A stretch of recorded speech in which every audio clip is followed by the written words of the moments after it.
I'm finally pregnant. This is so exciting.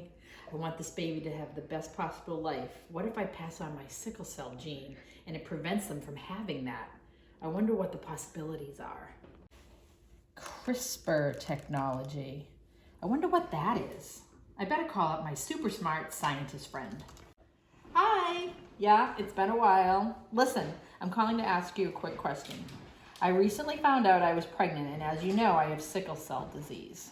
I started to read about this thing called the CRISPR method that can change mutated genes and DNA. Do you think this could work for me?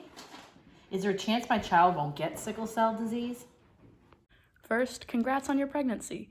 Secondly, let's start from the beginning before we get too ahead of ourselves.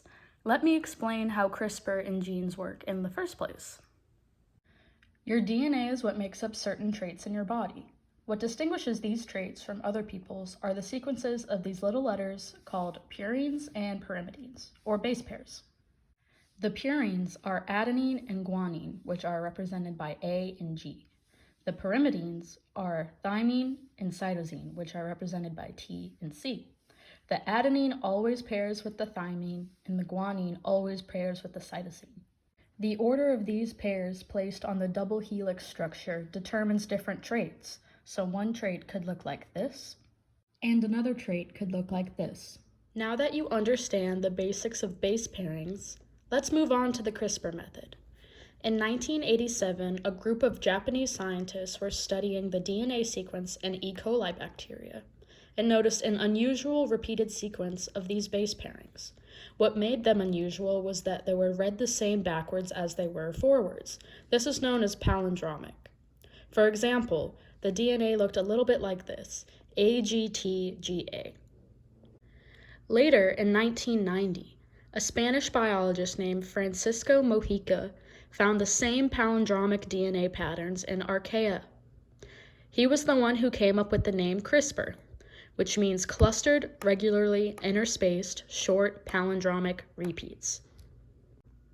Curious about what he found, he extracted the repeated parts of DNA and compared them to DNA consistent with certain virus strands. He concluded that this was a sign of adaptive immune system, meaning the bacteria creates a genetic code to help protect itself against viruses. That's real neat and all, but I'd like to know how this relates to my child having sickle cell disease. Right. So, for CRISPR to work in modifying genes, it needs something to take out the mutated DNA. In 2002, the Cas9 protein was discovered by Russian scientist Alexander Bolotin when he was studying the bacteria Streptococcus thermophilus. He noticed that the bacteria in the protein helicase had a similar end sequence, which allows for the cutting of DNA like scissors. He named this protein Cas, which is short for CRISPR-associated. So for the whole thing to work, scientists first recognize the mutated part of the DNA, which is represented by the red lines. They then create a guide RNA, which can target that specific part of DNA for it to be later removed. The created guide RNA then attaches to the Cas9 protein, and it targets the specific part of the DNA that can then be cut out. After the mutated genome is taken out, it can either be replaced with a new genome, which is represented by the blue lines, or it can be just left alone entirely. The first time CRISPR was used for gene modification was actually in the dairy industry in 2007. A common problem when making products like yogurt and cheese is bacteriophage viruses infecting the products by slowing down the fermentation process. Scientists manipulated the DNA sequence of the bacteriophage present and replaced it with one that was able to fight off the viruses.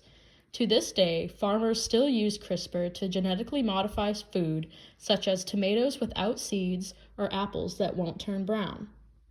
While much research still needs to be done on manipulating genes in humans, in March 2020, a man with a genetic disease that causes blindness was treated with the Cas9 CRISPR gene therapy to combat his disease. So yes, ma'am, there's a chance that you could prevent your child from having sickle cell disease if you would be up for a clinical trial.